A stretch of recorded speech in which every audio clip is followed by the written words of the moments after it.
ZEE5 app download ಮಾಡಿ ಮತ್ತು ಸಂಪೂರ್ಣ ಸಂಚಿಕೆಗಳನ್ನು ಉಚಿತವಾಗಿ ನೋಡಿ. ಮನೆ ಮಗ ತ್ರಿಶೂಲು ಮನೆಗೆ ಬಂದಿಲ್ಲ, ಪೊಲೀಸ್ ಕಂಪ್ಲೇಂಟ್ ಕೊಟ್ಟರು ಏನು ಸಾಲ್ವ್ ಆಗ್ತಾ ಇಲ್ಲ. ಹಾಗಾಗಿ ದೈವ ಶಕ್ತಿಯಿಂದಾದರೂ ಪ್ರಯತ್ನ ಪಡೋಣ ಅಂತ ಒಬ್ಬ ಸ್ವಾಮಿಗಳನ್ನ ನೋಡ್ಕೊಂಡು ಬರಕ್ಕೆ ಹೋಗಿದ್ದೆ. ಹೌದಾ ರೀ? ಏನ್ ಹೇಳಿದ್ರು? ನಮ್ ತ್ರಿಶೂಲ್ ಬರ್ತಾನಂತ?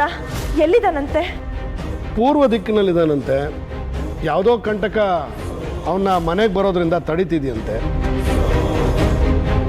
ಅದಕ್ಕೆ ಪರಿಹಾರ ಏನೂ ಇಲ್ವಾ ಯಜಮಾನ್ರೆ? ಪರಿಹಾರ ಇದೆ, ಒಂದು ಪೂಜೆ ಮಾಡಿಸ್ಬೇಕಂತೆ. ಮಾಡಿಸಿದ್ರೆ ಎಲ್ಲ ಕಂಟಕಗಳು ದೂರ ಆಗುತ್ತಂತೆ. ಆದಷ್ಟು ಬೇಗ ತ್ರಿಶೂಲು ಮನೆಗೆ ಬರ್ತಾನೆ ಅಂದರು. ಅಯ್ಯೋ ಬಾಬಾಜಿ, ನೀವು ತ್ರಿಶೂಲ್ ಬಗ್ಗೆ ಮಾತಾಡ್ತಿದ್ದೀರಾ? ಈಗ ಸ್ವಲ್ಪ ಹೊತ್ತಿಗೆ ಮುಂಚೆ ಅವ್ನ ಫೋಟೋ ಹಿಡ್ಕೊಂಡು ನಾವು ಅವನ ಬಗ್ಗೆನೇ ಮಾತಾಡ್ತಿದ್ವಿ. ಆದಷ್ಟು ಬೇಗ ಪೂಜೆ ಮಾಡೋಣ, ಬೇಗ ಅವನ ಮನೆಗೆ ಬಂದರೆ ಸಾಕು ಅಲ್ವಾ ಶಿವಾನಿ? ಹಾಂ ಹೌದು ಅಜ್ಜಿ, ಆದಷ್ಟು ಬೇಗ ತ್ರಿಶೂಲ್ ಮನೆಗೆ ಬರಬೇಕು. ಅವ್ನು ಬಂದರೆ ಮಾತ್ರ ನಮ್ಗೆಲ್ಲ ಪ್ರಶ್ನೆಗಳಿಗೂ ಉತ್ತರ ಸಿಗೋಕ್ಕೆ ಸಾಧ್ಯ.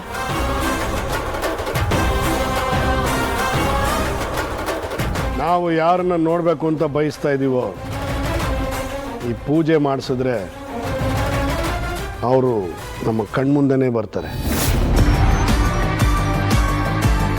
ಅದಕ್ಕೆ ಈ ಪೂಜೆ ಮಾಡಿಸ್ತಾರೆ. ಇವನು ಕ್ಷುದ್ರ ಶಕ್ತಿಯ ಆರಾಧಕ. ಇದ್ದಕ್ಕಿದ್ದ ಹಾಗೆ ಇವನಿಗೆ ತ್ರಿಶೂಲ್ ಮೇಲೆ ಇಷ್ಟು ಪ್ರೀತಿ ಬರೋಕೆ ಹೇಗೆ ಸಾಧ್ಯ?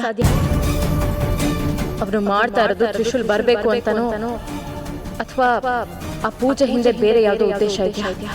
ಗೋವಿಂದ, ಆದಷ್ಟು ಬೇಗ ಪೂಜೆಗೆ ರೆಡಿ ಮಾಡು. ಬೇಗ ಪೂಜೆ ಮಾಡಿ ಮುಗಿಸೋಣ. ನಾನೇ ಖುದ್ದಾಗಿ ಪೂಜೆ ಮಾಡ್ತೀನಿ. ಸರಿ ಬಾಬಾಜಿ.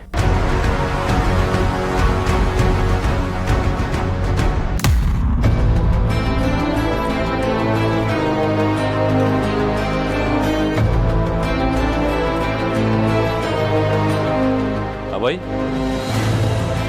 ಅಭಯ್,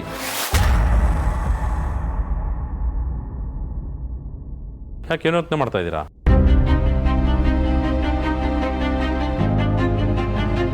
ಯೋಚನೆ ಮಾಡೋಕ್ಕೇನು ಸರ್, 1000 ಇದೆ, ಆದರೆ ಅದನ್ನೆಲ್ಲ ಹೇಳ್ಕೊಳಕ್ಕಾಗಲ್ಲ. ಮನಸ್ಸಲ್ಲಿ ಬೆಟ್ಟದಷ್ಟು ನೋವಿದೆ ಸರ್. 10 ಸಮಾಧಾನ ಮಾಡ್ಕೊಳ್ಳೋಣ ಅಂದರೆ ಅಳೋದಕ್ಕೆ ಕಣ್ಣಲ್ಲೊಂದು ತೊಟ್ಟು ನೀರು ಇಲ್ಲ. ಮನಸ್ಸಲ್ಲಿರೋದನ್ನ ಹೇಳ್ಕೊಳಕ್ಕೂ ಆಗದೆ, ಅದನ್ನ ಒಳಗಿಟ್ಕೊಳಕ್ಕೂ ಆಗದೆ ಒದ್ದಾಡ್ತಾ ಇದ್ದೀನಿ. ಜೀವನ ನರ್ಕ ಆಗ್ಬಿಟ್ಟಿದೆ. ನಿಜ ಅಭಯ್, ಯಾವುದಾದ್ರೂ ಒಂದು ವಿಷಯನ ಯಾರ ಹತ್ರ ಹೇಳ್ಕೊಳ್ದೆ ಮುಚ್ಚಿಟ್ರೆ ಅದೊಂಥರ ರಕ್ತ ಹೆಪ್ಪುಗಡ್ದಂಗೆ. ಮೊದಲೇ ಹೇಳ್ಕೊಂಬಿಟ್ರೆ ಏನೂ ಸಮಸ್ಯೆ ಇಲ್ಲ. ಅದನ್ನು ಹೇಳೋದಕ್ಕೆ ದಿನ ಮುಂದೂಡಿದ್ರೆ ಹೆಪ್ಪುಕಟ್ಟಿರೋ ರಕ್ತ ಕಲ್ಲಾಗಿ ಮನಸ್ಸನ್ನು ಚುಚ್ಚಿ ನೋಯಿಸುತ್ತೆ. ನೀವು ಯಾವ ವಿಷಯದ ಬಗ್ಗೆ ಮಾತಾಡ್ತಿದ್ದೀರಾ? ಕೆಲವು ವಿಷಯಗಳನ್ನ ಮಾತಾಡದೇ ಇರೋದೇ ಒಳ್ಳೆಯದು. ಹೇಳ್ಕೊಂಡ್ರೆ ನನಗೆ ಕಷ್ಟ, ಹೇಳಿಸ್ಕೊಂಡ್ರೆ ನಿಮಗೆ ಸಂಕಟ. ಕೆಲವು ರಹಸ್ಯಗಳು ಹಾಗೆ ನೋಡಿ. ನೀವೀಗ ಅನುಭವಿಸ್ತಾ ಇರೋ ನೋವನ್ನ ನಾನು ಅನುಭವಿಸ್ತಾ ಇದ್ದೀನಿ. ಹೇಳ್ಕೊಳಕ್ಕಾಗದೆ ಒದ್ದಾಡ್ತಿದ್ದೀನಿ.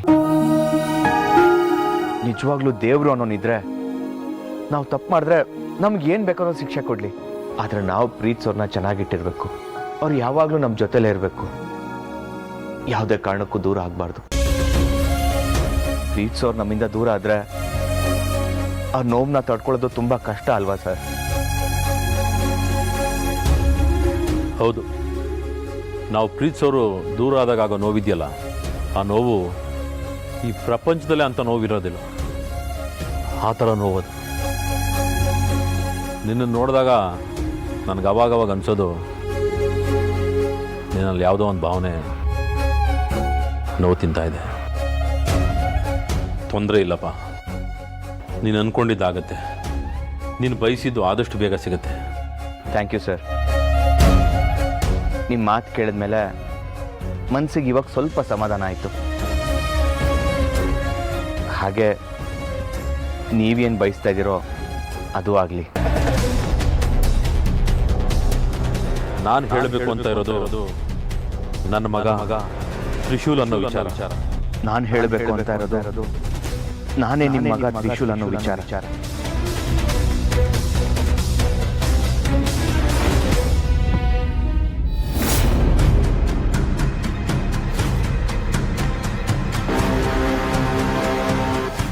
ಅಂಕಲ್, ಏನು ಅಂಕಲ್ ಇದು?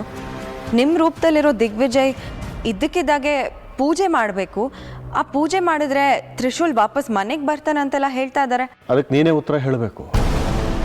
ಅವನೇನು ಅಪಾಯಕಾರಿ ಅಲ್ಲ, ಅವನನ್ನು ಎದುರಿಸ್ಬೋದು ಅಂತ ಹೇಳಿದವಳು ನೀನೇ ತಾನೆ.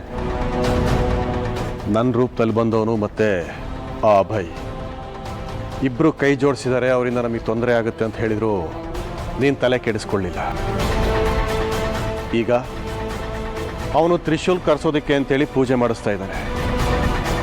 ಅದರ ಪರಿಣಾಮ ಏನಾಗುತ್ತೆ ಅಂತ ಗೊತ್ತಾ ನಿನಗೆ?